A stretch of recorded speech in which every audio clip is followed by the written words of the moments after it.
kisah nyata dan saudara bisa menikmati filmnya, judulnya Facing the Giant. Saudara boleh cari di YouTube, sudah ada. Nonton keseluruhannya baik sekali saudara, tapi saya mau ajak saudara untuk mempelajari satu hal penting dari kisah ini saudara. Itu kita mau belajar dari kitab Mazmur, saudara boleh buka kitab Mazmur. Kalau minggu lalu saya ajak saudara untuk kita membahas Mazmur pasal 55, sekarang kita baca kelanjutannya Mazmur pasal 56 saudara. Saya mau kasih judul Tutup Mata Saja. Karena kalau saudara tadi cermati video tadi, jelas sekali bahwa yang membuat seorang Brooke Kelly itu bisa bukan hanya 30 feet, bukan hanya 50 feet, tapi sampai zona terakhir dari sebuah lapangan yang sangat besar itu. Karena apa saudara? Tahu kenapa? Karena dia tutup mata. Karena dia tutup mata. Nah kita mau belajar hari ini bagaimana kita bisa tutup mata dan kita mengalami kemenangan saudara. Saudara handout sudah terima semua? Saudara punya bolpen? Sudah? Ada yang belum? Kalau belum minta angkat tangan, nanti Asher akan pinjamkan saudara. Supaya kita bisa belajar sama-sama. Hari-hari ini perlu saudara rasanya kita semua itu belajar untuk tutup mata. Karena kalau buka mata semuanya kelihatannya mustahil. Betul ya? Semua mungkin dari segi keluarga, dari segi keuangan, dari segi kesehatan, rasanya semuanya hampir mustahil ketika kita mengandalkan mata jasmani kita. Makanya kita hari ini mau belajar sama-sama bagaimana kita bisa tutup mata jasmani kita dan kita mengalami kemenangan bersama Tuhan. Sama-sama saudara kita lihat Mazmur pasal 56 ayat yang pertama saudara. Saya mau ajak kita untuk melihat dulu latar belakangnya. Ini penulis yang sama dari Mazmur pasal 55 yaitu Daud. Dia berkata begini di ayat 1. Yang Tuhan izinkan terjadi dalam hidup saudara itu akan menghasilkan emas yang murni dalam hidup saudara. Ya. Jadi jangan cepat-cepat bilang tengking. Saya berkali-kali kan suka sampaikan ya. Jangan dikit tengking. Enggak saudara. Kalau saudara tahu, saudara udah jaga hidup dengan baik. Saudara ikuti apa yang Tuhan mau. Tapi masih ada ujian, masih ada pencobaan dalam hidup saudara. Saudara siap-siap. Saudara akan punya nilai emas yang tinggi dalam hidup saudara. Bernilai saudara. Kita mau belajar. Mazmur ini katanya apa saudara? Berdasarkan Jonathan Elem Rehokim. Wah Pak, ini apa lagi Pak? Ini kata Ibrani untuk menunjukkan bahwa ini ada contoh atau sajak puisi yang tertinggi saudara nilainya. Apa? Merpati di pohon tarbantin yang jauh. Sekali lagi saudara, gereja kita memfasilitasi dengan pengajaran.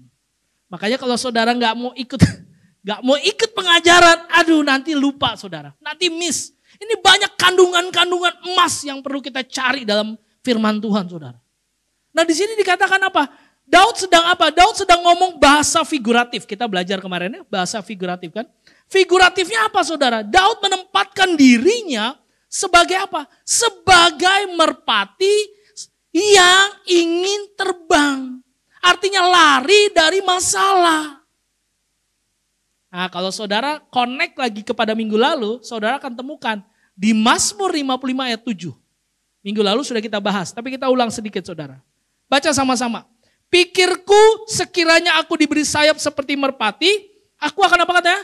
Terbang dan mencari tempat yang tenang. Berapa banyak dari antara kita termasuk saya, kalau lagi ada masalah pengen cari tempat yang tenang. Pengen cari tempat yang aman, healing dulu deh. Aduh saya kalau mau Pak, saya pengen menyendiri dulu. Pengennya kan begitu kan? Tapi saudara tahu apa yang terjadi sama Daud. Ketika Daud melarikan diri dari Mazmur pasal 55, lalu dia melarikan diri, dia buat lagi tulisan bahwa aku pengen seperti burung merpati yang terbang. Pohon tarbantin itu adalah pohon yang sangat besar saudara. Tempat di mana burung-burung ingin bersarang di situ. Tenang, pohonnya tinggi, besar, kayunya kuat. Jadi rasa-rasanya burung akan aman di situ. Dia pengennya begitu. Itu keinginan kita hari ini. Tapi saudara apa yang terjadi? Baca.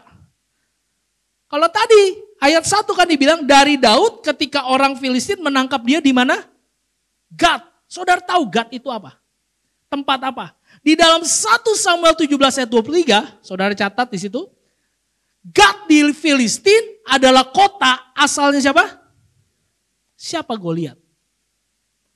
Orang yang dia kalahkan, orang dia penggal kepalanya. Kira-kira menurut Bapak Ibu, penduduk Gad tahu nggak kejadian itu? Lalu apakah penduduk Gad bersyukur? Ya, Goliat akhirnya mati di tangan Daud. Daud pahlawan. Atau sebaliknya, dia dendam kesumat sama yang namanya Daud. Menurut saudara yang mana? Dendam. Daud ingin melarikan diri dari Mazmur pasal 55 kesendiriannya. Dia pengen terbang, lalu dia nyampe ke daerah orang Filistin. Lebih spesifik lagi, nyampe ke satu kota yang namanya Gad. Di mana tempat di situ ada banyak orang yang benci dan ingin bunuh dia. Apa yang saudara tangkap? Bukankah ini realita hidup kita? Pengen cari tempat yang aman, pengen lepas dari masalah, tapi ketemunya masalah yang lebih besar. Betul apa? Betul. Ya. Firman Tuhan tahu, saudara. Bukan saya, firman Tuhan yang udah kasih tahu sama kita. Ternyata kehidupan kita begitu.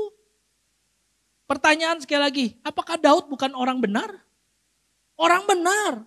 Apakah Daud gak kenal Tuhan? Kenal Tuhan, akrab. Bahkan Tuhan sendiri yang kasih label sama Daud. Daud ini orang yang berkenan di hatiku.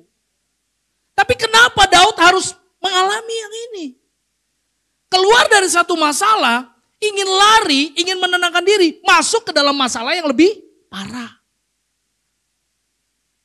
Kita pengen hidup kita kayak Pegadaian, mengatasi masalah tanpa masalah. Tapi percaya sama dia tanpa mengurangi maksud apa-apa terhadap Pegadaian. Bukankah ketika saudara menggadaikan sesuatu di Pegadaian, saudara harus menebusnya? Kan sama juga kan? Makanya saya tidak menerima kalau ada jemaat menggadaikan barangnya sama saya.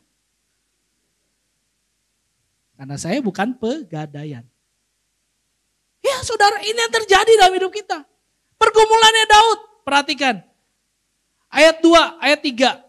Kasihanilah aku ya Allah sebab orang-orang menginjak-injak aku. Wah, seorang raja, seorang diurapi Tuhan diinjak-injak. Sepanjang hari loh, sepanjang hari berarti apa? 24 jam.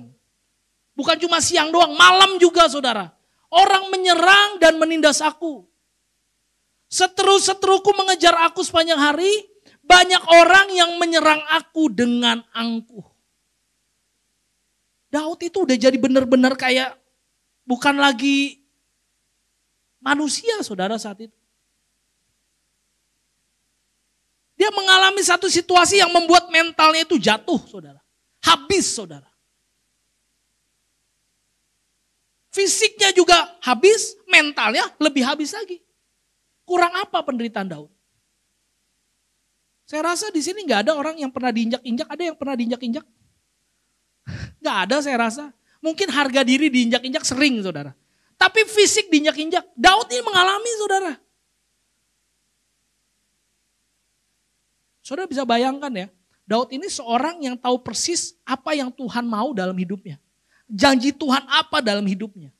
Tapi di waktu yang sama dia mengalami realita yang berbalik. Berbanding terbalik. Dari apa yang Tuhan janjikan. Mungkin saudara, maaf mungkin. Hari ini saudara belum firm sama rencana Tuhan. Belum tahu janji Tuhan. Mungkin. Lalu saudara mengalami hal-hal kayak gini, siklus gini. Saudara akan begini, ya gak apa-apa ini proses lah. Saya beriman aja lah bahwa sesuatu ada yang baik. Mungkin itu akan lebih menenangkan saudara. Tapi Daud tahu persis siapa Tuhan yang dia layani dan Tuhan akan lakukan apa terhadap Daud dan keturunannya. Tapi Daud mengalami hal yang paling gak enak. Sepanjang hari mereka memutarbalikkan kata-kataku, difitnah saudara. Senantiasa merancangkan yang jahat. Gak ada yang baik, semua dirancangkan yang jahat terhadap Daud. Mereka bersekongkol dan menyergap. Kalau saudara pelajari, ada satu peristiwa di mana musuh Daud justru bersekongkol. Tadinya musuh saudara. Tadinya musuh. Tapi untuk mengalahkan Daud, musuh sama musuh jadi temenan. Untuk apa? Ngalahin Daud. Berarti apa saudara? Daud benar-benar dikepung oleh semua orang. Semua bangsa saat itu. Mereka mengamati langkahku sementara mereka mengincar nyawaku. Diperhatikan untuk dibunuh, saudara. Daud bertanya, bagaimana mereka bisa terluput dengan kejahatan mereka? Mungkin kita pikir begitu, saudara, hari ini. Tuhan, kok bisa sih orang yang mau jahatin saya, orang mau fitnah saya nggak ngomong ini, dia putar balikin loh. Dia balikin kata-kata saya. Kok bisa Tuhan, tapi dia kayaknya tetap baik-baik aja tuh, diberkati aja tuh. Saudara, ini adalah sebuah hal yang bisa juga kita alami hari-hari ini. Saudara perhatikan ya, ada orang mengamat-ngamati saudara untuk menjatuhkan saudara. Wah, tunggu ya, ntar juga kepleset tuh orang. Tunggu ya, ntar juga jatuh tuh orang. Nah pas jatuh, habis. Ada orang yang begitu saudara. Nah pertanyaan buat kita hari ini. Kalau begitu kita perlu tutup mata, tapi apa? Ngapain? Apa benar cuma diam? Coba saudara pelan-pelan sekarang tutup mata sama-sama. 1, 2, 3. Ya, tarik nafas. Keluarin. Jangan kenceng-kenceng ngeluarin ya saudara. Oke, buka mata lagi. Apa yang saudara bayangkan waktu saudara tutup mata? Mie bangka? Babi panggang? Uang? Keturunan? Ini masih dalam rangka penerimaan siswa baru. Saya tahu masih ada banyak orang tua yang, aduh Pak, kalau bisa jangan swasta tapi swasta Pak. Ya, saya ngerti saudara. Apa yang saudara bayangkan ketika saudara tutup mata? Karena banyak orang tutup mata tapi bingung mau ngapain. Makanya 2 hal saudara hari ini. Kita mau belajar dari firman Tuhan. Yang pertama, mendengarkan suara Tuhan. Sama-sama katakan, mendengarkan suara Tuhan. Nah pertanyaannya, suara Tuhan itu apa Pak? Kita baca saudara. Di Mazmur 56 ayat 4-5. Dan ayat 8-12. Kita pelan-pelan kita baca saudara. Kita nikmati karena ini puisi. Maka kita harus nikmati pembacaannya saudara. Waktu aku merasa takut. Ada sebuah kejujuran. Berarti takut tidak salah. Amin. Saudara takut terhadap sesuatu tidak salah. Yang salah kalau saudara dikuasai ketakutan. Itu salah. Apa bedanya Pak? Orang takut sama orang yang dikuasai ketakutan. Orang yang takut dia akan cari cara bagaimana dia bisa mengatasi ketakutannya. Tapi orang yang dikuasai ketakutan dia akan cari cara bagaimana dia menghilang dari ketakutannya. Beda ya, yang satu melawan, yang satu mundur. Waktu aku merasa takut, apa yang Daud lakukan? Sama-sama katakan, aku percaya kepadamu. Kalau tadi Bapak Ibu lihat sebuah klip tadi waktu Bro Kelly itu disuruh tutup mata. Di mereka itu kalau saudara nonton film ya full, mereka habis latihan saudara. Karena mereka harus menghadapi putaran pertama di kejuaraan antar sekolah dulu, lalu nanti masuk ke tingkat nasional. Mereka sudah latihan lama gitu. Tapi tiba-tiba waktu mau istirahat semua udah capek, pelatihnya manggil dia. Sini kamu. Bayangin udah latihan lama, pelatih manggil, disuruh ngapain? Disuruh lagi merangkak, itu merangkak. Kalau bahasa mereka itu merangkak dalam kematian itu. Mereka harus merangkak saudara, dan bukan cuma merangkak. Dia harus nanggung orang, nanggung beban di punduknya. Di punggungnya saudara. Lalu apa yang terjadi? Bukan cuma itu, disuruh tutup mata. Perhatikan, saat itu Bro Kelly bisa berontak gak? Tuhan, pelatih sorry, saya gak mau, saya udah capek. Kenapa gak orang lain aja, kenapa saya? Saudara waktu itu Daud bisa berontak gak? Tuhan kenapa saya, kenapa gak orang lain? Itu Raja Aram lebih jahat dari saya. Raja Filistin lebih jahat dari saya. Kenapa harus saya Tuhan? Bisa gak dia bilang itu?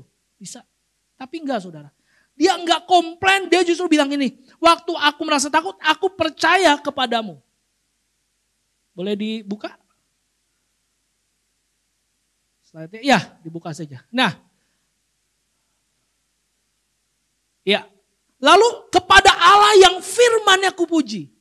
firman Tuhan itulah suara Tuhan, saudara. Makanya kenapa MCC, saudara, selalu menyediakan yang namanya ada DBR setiap hari pembacaan Alkitab, ada yang namanya daily devotion. Kenapa, saudara? Supaya saudara merenungkan itu firman terus. Karena waktu firman itu terngiang-ngiang di pikiran saudara, ketakutan model apapun, penderitaan model apapun, saudara kan bisa lawan. Nah masalahnya ketika ada masalah, Pak saya gak dengar firman apa-apa, saya gak dengar suara Tuhan. Gimana saudara mau dengar? Baca gak pernah. Apa yang masuk? Yang ada yang masuk kan berita-berita buruk, berita-berita negatif. Tapi kalau saudara renungi firman, baca firman sungguh-sungguh, hafalin ayat-ayat firman Tuhan, itu akan jadi kekuatan buat saudara. Daud mengalami, saudara. Makanya kepada dia percaya, waktu Daud takut kepada Tuhan dia percaya, dan firman-Nya Tuhan itu yang dipuji oleh Daud. Taurat Tuhan itu dipuji oleh Daud. Renungkan terus. Karena itu yang kasih kita kekuatan, gak ada yang lain, saudara. Saudara buka TV, berita udah gak jelas. Saudara buka internet gak jelas. Saudara buka TikTok, ya semenit 2 menit saudara, lucu ya. Habis itu masalah tetap ada. Nah, saudara akan mengalami kemunduran justru dari situ. Tapi saudara lihat Tuhan. Aku percaya, aku tidak takut apakah yang dapat dilakukan manusia terhadap aku. Ini kan firman Tuhan, saudara. Bilang sama dirimu, oke sekarang saya sakit, oke sekarang kayaknya rumah tangga saya begini, oke kayaknya sekarang ekonomi saya begini, tapi aku percaya tidak ada sesuatu pun yang dapat menghancurkan hidupku. Dan kata-kata itu bukan kata-kata motivasi, itu kata-kata Tuhan, itu suara Tuhan dari mana? Dari firman Tuhan. Gak ada yang lain, saudara. Makanya Daud bisa tiba-tiba langsung berbalik. Dia bilang apa? Runtuhkanlah bangsa-bangsa dengan murkamu ya Allah. Tadinya orang yang takut, tadinya gak punya pengharapan, dia tiba-tiba bilang runtuhkanlah bangsa-bangsa ya Allah.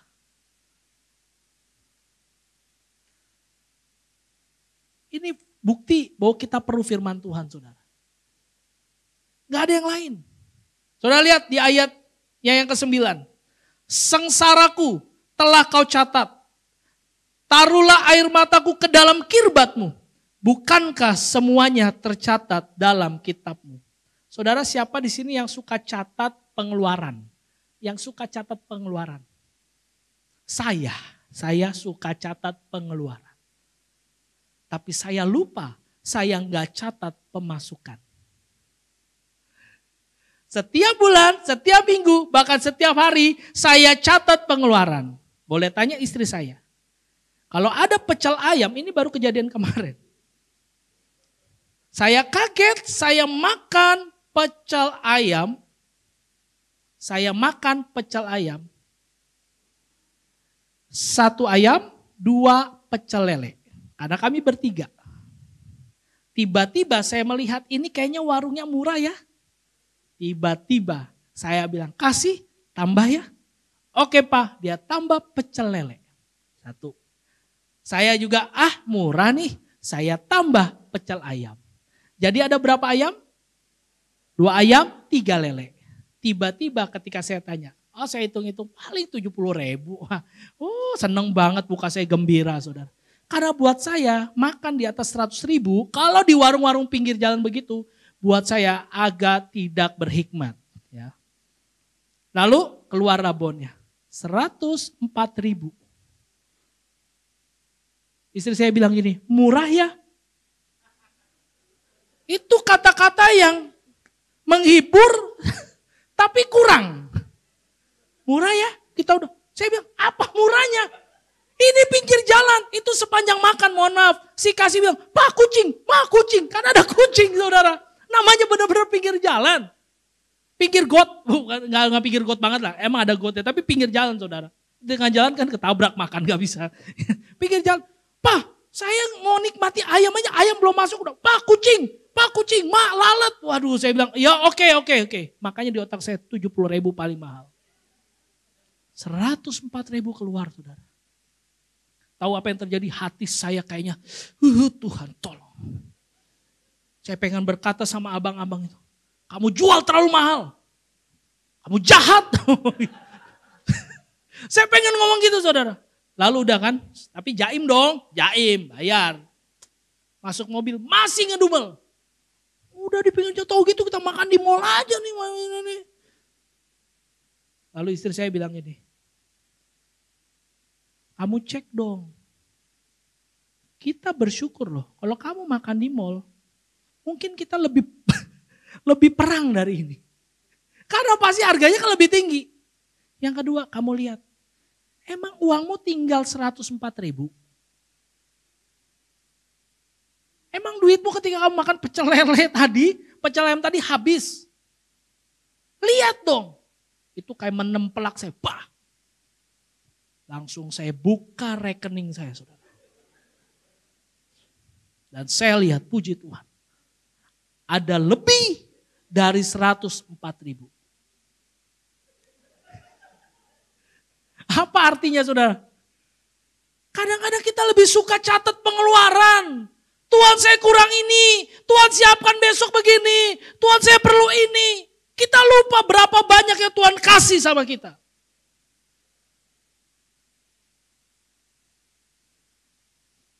Ya, suami istri gitu ya.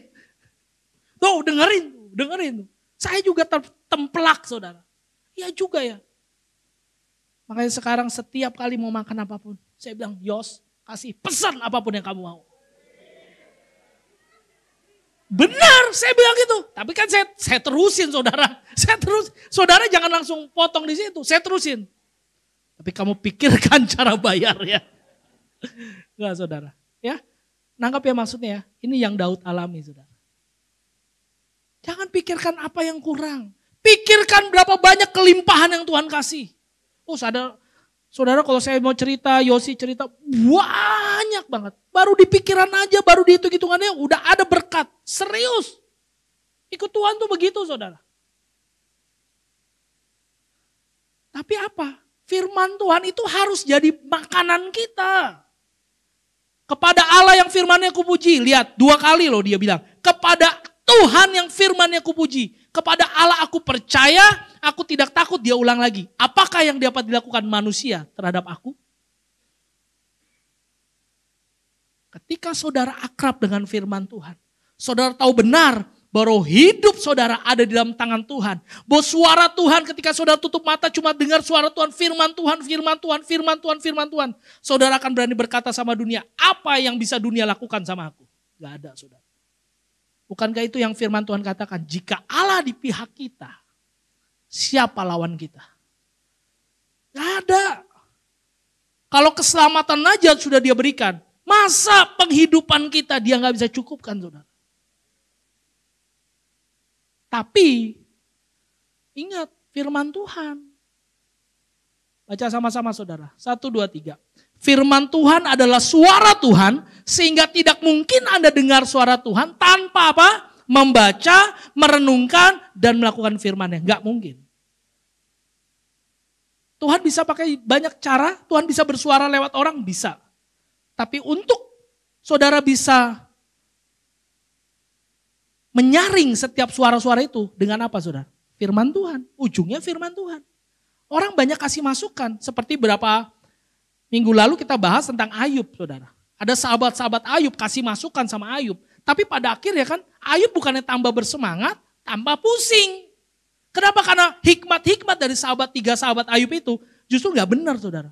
Ujung-ujungnya Ayub harus kembali kepada Tuhan, kepada firman Tuhan. Artinya saudara kalau mau benar, tutup mata dan mengalami kemenangan, saudara perlu apa? Membaca, merenungkan, melakukan firman Tuhan.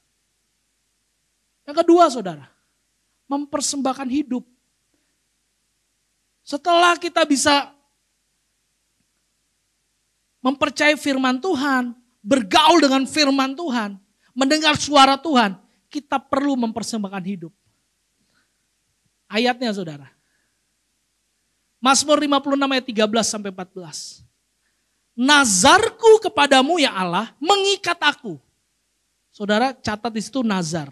Nanti saya akan jelaskan sedikit.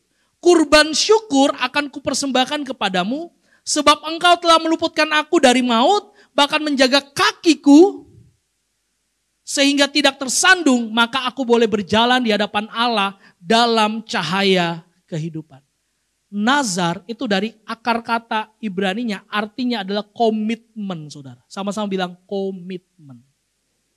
Komitmen adalah sesuatu yang tidak mungkin bisa pudar hanya berdasarkan rasa, tindakan, perilaku orang luar terhadap kita. Sekali lagi, komitmen adalah sesuatu yang tidak mungkin pudar, tidak mungkin lenyap hanya karena perilaku, kata-kata dari orang luar kepada kita. Karena komitmen bicara tentang hati kita, bicara tentang hidup kita. Kalau saudara punya komitmen sama Tuhan, apapun yang terjadi di luar hidup saudara, itu gak akan mengganggu komitmen saudara. Mohon maaf saudara, saya harus bilang, kalau saudara punya komitmen ke gereja, mau hujan lebat, mau badai, mau gerimis, itu gak pernah membatalkan komitmen saudara untuk gereja. Kalau saudara punya komitmen untuk baca firman, mohon maaf saudara, pekerjaan sesibuk apapun. Saya kenal di sini saudara, ada saat saya diberkati saudara. Dia sibuknya minta ampun saudara. Orang ini sibuknya minta ampun. Tapi baca firman, renungan firman. Saya tuh bisa, saya belajar ya saudara, ngelihat kalau orang lagi baca firman terus mukanya tuh kayaknya. Itu dia sama firman tuh deket bener saudara. Sesibuk apapun. Saudara gini deh, kalau saudara bilang saudara sibuk gak bisa baca pak, apalagi sekarang pak MCC lagi bahasnya tentang gini pak, perjanjian lama, perjanjian baru, panjang-panjang lagi pak ayatnya pak. Saya gak punya waktu pak, mohon maaf saudara. Kalau saudara bilang gak punya waktu, tapi setiap pulang ke rumah, kenapa saudara masih bisa sempat buka TikTok? Masih lihat story dan nge-like-in IG orang. Halo, saya punya semua medsos saudara. Kalau dulu saudara, waktu zaman kita masih punya grup WhatsApp, saya gampang tuh. Langsung saya japri satu-satu. Bu, kayaknya belum dan baca DBR, tapi kok udah update status? Sekarang Tuhan sendiri turun tangan sama saudara. Iya. Kenapa cuma update statusnya? Ban motor bocor, seminggu 2 kali bocor.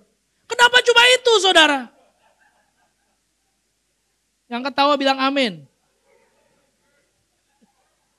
Kenapa update-nya cuma gitu? Kenapa gak update? Tuhan terima kasih, untung yang bocor ban saya bukan kepala saya. Saudara mau update apa kalau kepala bocor?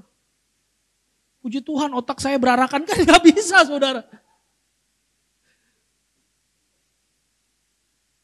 Persembahkan hidup, komitmenmu. Bro Kelly tadi, sekali lagi dia berkomitmen. Untuk apa? Pelatihnya tadi bilang, kamu ini orang paling berpengaruh. Saudara, ini ya, jujur. Ini yang terjadi kok. Setan itu gak pernah menggoda temennya. Setan gak pernah menggoda orang yang lemah. Orang yang gak punya masa depan. Orang yang gak dipakai Tuhan. Gak pernah, bodoh amat, biarin aja. Udahlah dia mantepin, kita jatuh sendiri.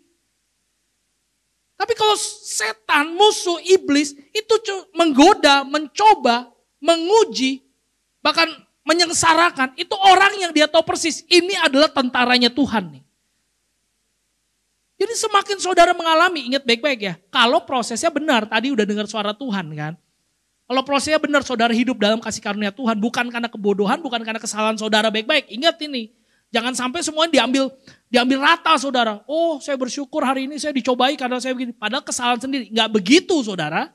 Tapi kalau saudara udah benar ikut Tuhan, udah benar dengar firman Tuhan, dengar suara Tuhan, bangun hubungan sama Tuhan, tapi masih, saudara harus bilang sama dirimu, ternyata aku jenderal ya.